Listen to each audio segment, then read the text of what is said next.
Olá, patrulheiros e patrulheiras, sejam muito bem-vindos à parte 2 da nossa aula sobre a história do SUS. E antes de começar, eu quero dar aqueles 2 recados bem importantes.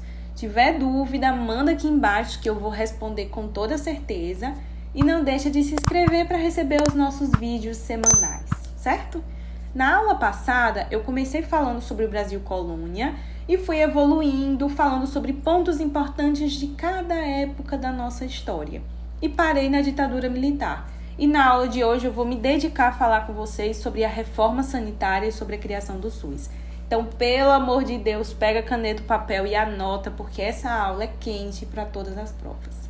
Gente, a reforma sanitária, ela começou na década de 70 e ela durou aproximadamente 20 anos. Sim, gente, a criação do SUS foi em 1990. Então, olha só o quanto durou. Foi um movimento que contou com profissionais e pessoas de vários setores. Desde profissionais de saúde, membros de sindicato, até o povo. Sim, frise isso aí. Foi a primeira vez que a população teve uma voz ativa, que pôde ser envolvida e que pôde pensar na saúde de alguma forma. Porque desde a época do Brasil colônia, o povo ficava como um espectador mesmo. Então o Estado decidia o que seria feito ou não. E a eles restava apenas se conformar com a situação. Então, na reforma sanitária foi um momento que o povo pôde ter uma participação ativa nesse processo. E não tem como falar de reforma sanitária sem falar sobre a 8ª Conferência Nacional de Saúde, que ocorreu em 1986, e foi o ponto principal dessa reforma. Dessa conferência, 3 ideias principais saíram e que deram origem ao SUS como a gente tem hoje. Primeiro ponto, saúde como direito de todos. Como a gente vai ver, desde a época do Brasil colônia, passando pela República Velha, Era Vargas, ditadura militar, a saúde não era para todos. A saúde era para o grupo que podia pagar particular, a saúde é para aquele grupo que podia pagar as caixas de aposentadoria, depois institutos de aposentadoria, depois o INAMPs. Então não era para todos, era para um grupo específico. Então, a ideia da 8ª Conferência Nacional de Saúde era isso, ser um direito do cidadão.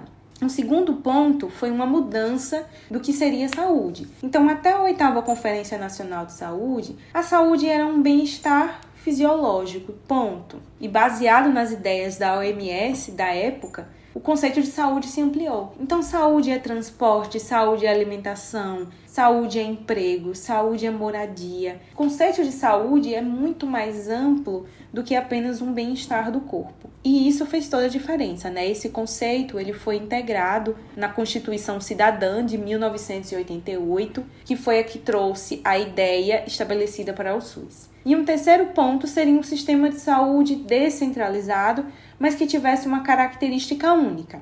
Como assim? O que você quer dizer? Eles queriam um sistema que fosse único, de ter uma ideia geral, né, que pudesse ser replicada em todo o país, mas que também pudesse descentralizar e ter uma responsabilidade para cada setor. E baseado nisso, eles criaram o SUDES, que foi o sistema intermediário, o sistema de teste, vamos dizer assim, até a criação do SUS. Logo depois dessa 8ª Conferência Nacional de Saúde, nós tivemos a Constituição Cidadã de 88, que trouxe realmente a ideia de que saúde é um direito de todos, saúde é um dever do Estado, implementou o novo conceito, a nova roupagem do que seria saúde e baseado nessa Constituição, em 1990, foi-se criado o SUS. A princípio, na década de 90, com a criação do SUS, a gente ainda vai ter uma fase intermediária entre o SUD e o SUS. Então, não é porque na década de 90 o SUS foi criado que ele já estava em plena atividade.